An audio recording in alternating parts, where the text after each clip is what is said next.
Hello, good morning, Angel. How you doing today? So in this session, Angel, we're diving into something that touches every single of us every day. We're going to explore moral judgments and philosophical ethics. That I'm pretty sure that you got some knowledge about this, right?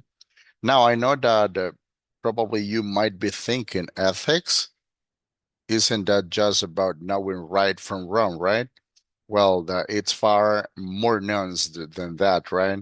Over the next session, we'll examine how we actually make moral decisions, what frameworks philosophers have developed to guide us, and most importantly, how to think critically about ethical dilemmas we encounter in real life, right? So let's move on to this one. And so, what exactly are we covering today? So, let me break this down for you. We'll start with by establishing what we mean by moral judgment, right? So that it is the actual cognitive process you use when you decide something is right or wrong. Then we'll explore the three major philosophical approaches, something that we were discussing in the previous courses, right? Like the ontology, which is all about duties and rules, right? I don't know if you remember this. Utilitarianisms,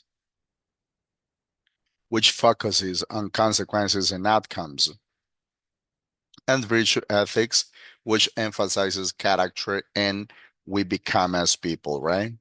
But here's the thing that we're not just going to talk about these theories, right? Because I know that I'm pretty sure that you get some knowledge about them. As I said before, we're going to apply them. We'll work through real ethical dilemmas together, and you will see how different frameworks lead to different conclusions, right? By the end, you will have the tools to think through complex model situations with sophistication and clarity. So, let me be clear, sorry, about what I expect you to be able to do by the end of this session. First, you should be able to identify what moral judgment actually is and distinguish between the main philosophical ethic approaches that inform how we make ethical decisions, right? This isn't just memorization, please. It's about understanding the why behind each approach. Second, you need to be able to analyze complex ethical situations. Then I present you with a dilemma. You should be able to systematically apply the ontological thinking, utilitarian thinking, and virtue ethic thinking to examine it from multiple angles, right? And the third one, and this is crucial. You need to demonstrate ethical reasoning.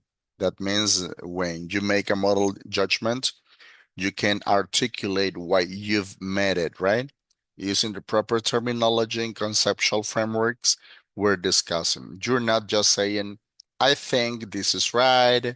You're saying, according to the ontological ethics, this is right because this and this and this, okay? Or from a utilitarian perspective, this action maximizes this and this and this and this, okay? So, all right, let's start with something concrete. I want you to think about this question carefully. Is it always right to tell the truth, even if it hurts someone, or why not? Well, this is a deceptively simple question, Angel, but it's going to reveal something important about how you naturally think about ethics, right? Probably you might immediately think, yes, honesty is always a duty. Others probably might think, well, it depends on the consequences. If telling the truth will devastate someone unnecessarily, maybe it's better to stay silent, right? And still others might ask, what would a person of good character do in this situation? I like to discuss this with you and don't worry about having the right answer. As I said before, there isn't one yet. What matters is that you consider multiple perspective Think about what consequences might follow from telling or not telling the truth, and examine what moral duties or obligations might be at play, right? And recognize what that cultural and contextual factors might shape how we approach this, okay? Now, let's move on into some deeper questions that will help you build your understanding. And I'm going to pose this. I want you to really sit with them, but you don't need to answer all of them right now, but they should guide your thinking throughout this presentation, right? This session. So the first question is, how would you define moral judgment in your own words? And how is it different from a personal opinion? Remember that this is an important because not everything we believe is a moral judgment. For example, if I say, I prefer chocolate to vanilla, that's a preference, right? But if I say it's wrong to exploit workers, that is definitely a moral judgment, right? What's the difference? So think about the differences between these one, right? Now let's see the second question. What factors, such as your personal values, social norms, cultural beliefs, or the consequences you anticipate, most strongly influence the way you decide what is right or wrong? I don't know if you remember, Angel, the things that we were discussing the previous class, what is good, what is ever right, so what is right or what is wrong, and more importantly, why do these factors carry so much weight for you? That would be the second one, okay? And the third one, why do different people often reach completely different moral judgments when they're facing the exact same ethical situation? If morality were straightforward, wouldn't we all agree? So think about this one. This is like reflections, okay, that we got it. And as I said before, I'm pretty sure that you got some knowledge about this. Just think about how would you answer these questions, right? Fourth, here's where we start getting into theory, right? How would a deontological approach evaluate a moral dilemma differently from a utilitarian approach? What are the fundamental differences between these frameworks? And finally, do you think that the consequences of an action are enough by themselves to determine whether is morality right or wrong, or is there something more in it? So think on these questions, Angel, and then we're gonna discuss, and then I'm gonna listen to you what do we think about this one, okay? As we deepen the analysis that we have been discussing in the previous sessions, I want you to introduce some of the challenges questions. These are the kinds of questions that philosophers have debated for centuries, right? And they don't have easy answers. Let's see the question number 6. So we're gonna continue with the same order. Okay, this is the question number 6. In what ways can your personal beliefs conflict with moral duties or established ethical rules? And when that happens, how would such conflict be resolved? For instance, what if your personal belief system tells you one thing, but your professional ethical code tells you another, right? So let's see the seventh one. How does virtue ethics explain moral decision making compared to the ontology and utilitarianisms? What unique insights does it offer that the other approaches might miss, right? Question number 8. Should moral judgments be universal in nature? What do you think? Meaning that they apply the same way everywhere to everyone, or should they be contingent upon cultural and social context? In other words, it's morality relative or absolute, and whichever position you take, how would you defend it? Let's see the question number 9. Can ethical theories consistently provide clear unambiguous answers to real life moral dilemmas? Why or why not? What are the limitations of theoretical frameworks when dealing with messy, complicated real world situations? And finally, the last question, question number 10.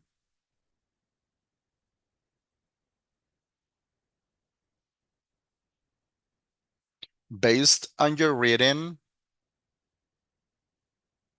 and your own reflections, with which ethical approach do you find most convincing when you're making moral judgments, and what reasoning supports your preference? So remember that these kind of questions, as I said before, are like reflections which are going to help you integrate everything we're learning today, okay?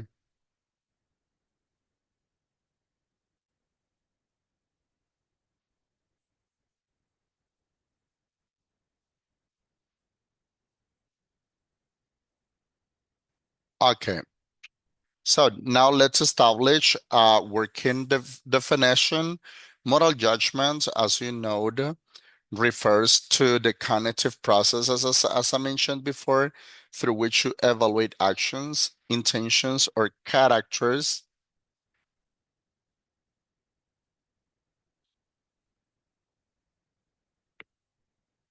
okay, or characters, traits as morality, right or wrong, good or bad, good or evil, as we mentioned in the previous course, right? Importantly, this evaluation is based on ethical principles, values, and reasoning, not just gut feelings or emotions. Through those can play a role, right? So there are four key components to understand here. The first one, evaluation. So you're assessing the moral quality of action or decision. You're making a judgment about your about their ethical status, right? Second, justification. I mean, you're providing reasons for the judgments, and those reasons should be grounded in ethical principles, not just I feel like it's wrong. Third one, consistency. You're applying moral standards systematically. If you judge one action as wrong, you should judge similar actions the same way, unless there is a morally relevant difference, right? And fourth one, the reflections. You're considering consequences, duties, virtues, and the broader context, right? What's important to recognize is that moral judgment is not the same as personal preference. It's not arbitrary, remember. It's a deliberative process that can be examined, that can be questioned, and refined through critical thinking, right?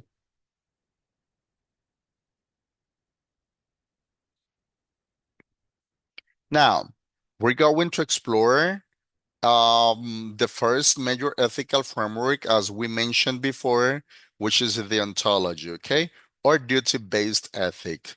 Remember that this approach is primarily associated with the philosopher Immanuel Kant, okay, though the concept of duty-based morality extends back farther. Here's the core idea which about this approach, the ontological ethics emphasizes moral duties and rules rather than consequences, right? In other words, what makes an action right or wrong, what makes an action good or bad, or what makes an action good or evil, right? Is not what happens as a result of the action, but rather whether the action itself conforms to moral duty, right? So let me break down the core principle. First, the categorical imperative, right? As you can appreciate on the screen, can argue that you should act only according to maxims or principle that you could will to become, right? Universal's law, in other words, ask yourself, would I be comfortable with everyone acting this way in similar circumstances? If the answer is no, let me tell you that the action is morally wrong. Second, respect for persons. Okay.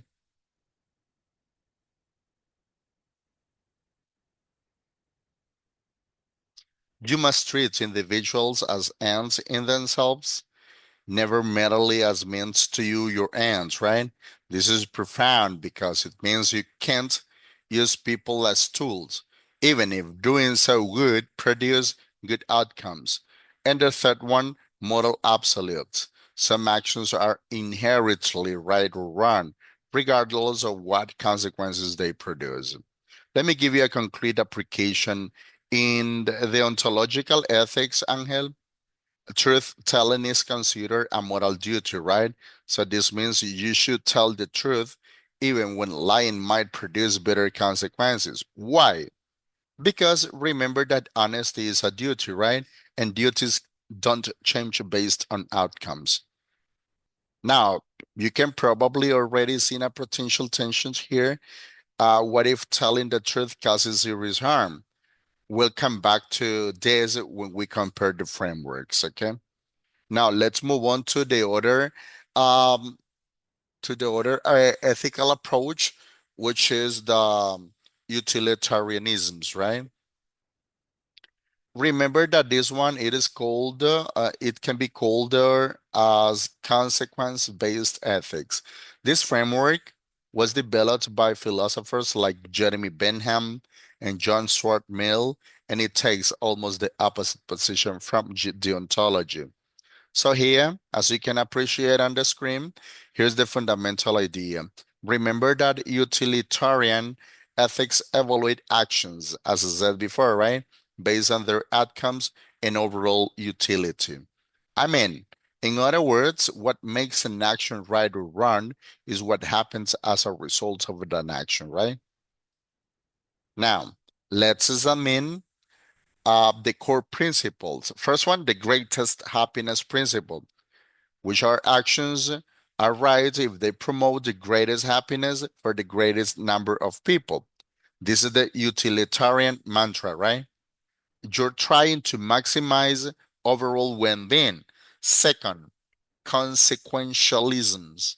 Moral worth is determined entirely by results, not by your intentions or rules you follow, right?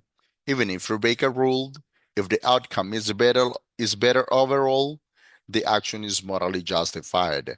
And the third one, sorry, give me a second.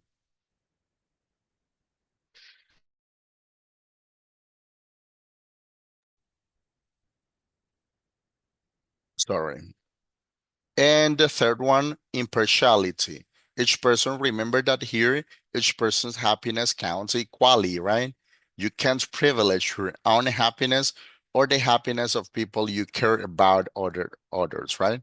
Here's a concrete application in utilitarian ethics. An action is morally justified. Remember, if it maximizes overall well-being, even if it violates certain rules. Sorry. Let's see an example. If lying would produce significantly better outcomes for everyone involved, then lying is the morally right thing to do, right? So you can see how this creates a direct conflict with the ontological thinking, right? Where the ontology says, tell the truth because it's your duty. And utilitarianism says, do whatever produces the best outcome. So that would be I would say that that would be the main difference between these two approaches, right?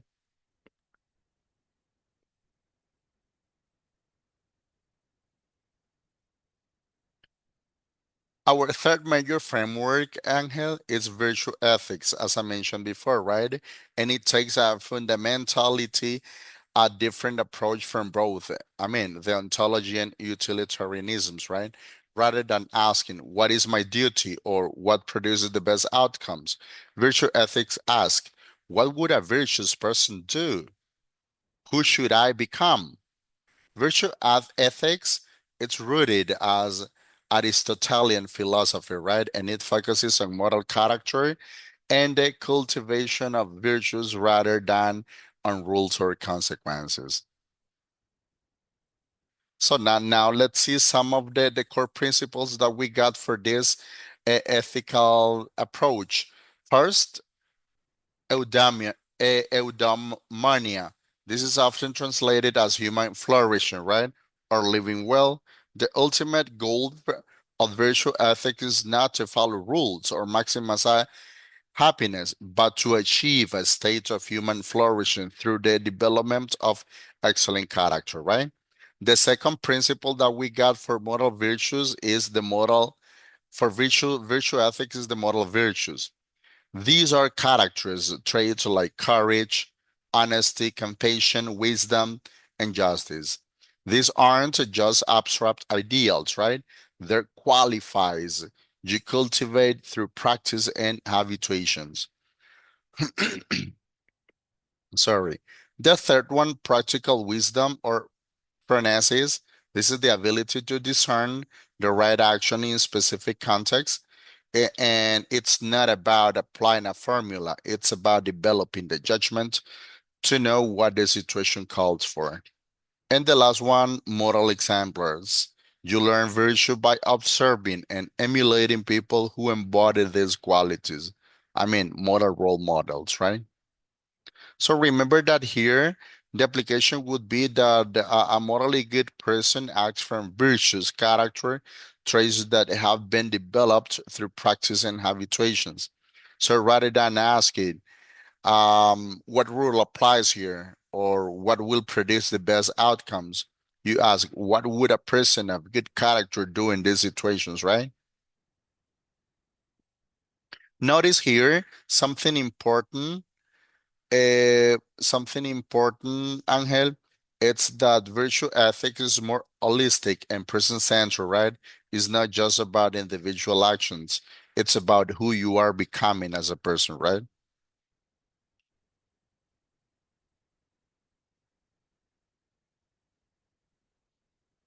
Now let's see some here we're going to explore all the three frameworks. Let's compare them side by side. This will something important here that this will help you see both the threats and the limitation of each approach. Let's see that the focus of the ontology. Remember that, as I said before, Angel, that the ontology focuses on duties and rules, right? And utilitarianism focus on consequences, virtues, ethics, and virtues ethic focuses on character and virtues, right? One of the key questions in the ontology you can ask, what is my duty? So you can reflect by your own by asking this one. If you from the ontological perspective, right? What is my duty? But if you're seeing from a utilitarianism's perspective, you can ask yourself what produces the best outcome. And if it is virtue ethics, what would a virtuous person do, right? And the moral worth, remember that in the ontology, moral worth comes from the intention, from your intention, your adherence to duty, right? In utilitarianism's moral worth comes from the outcome and the utility produced. And in the virtue ethics, moral worth comes from your character and your moral excellence, right? Some of the threats that we got in the ontology provide clear moral guidelines. You know what your duties are, and in the utilitarianisms is practical, is more practical and flexible. Here you can adapt to different situations. You can be adapted to very different situations, and the virtual ethics is holistic, as I mentioned before, right? And person-centered. So it is here that is considered the whole person, not just individual actions, right?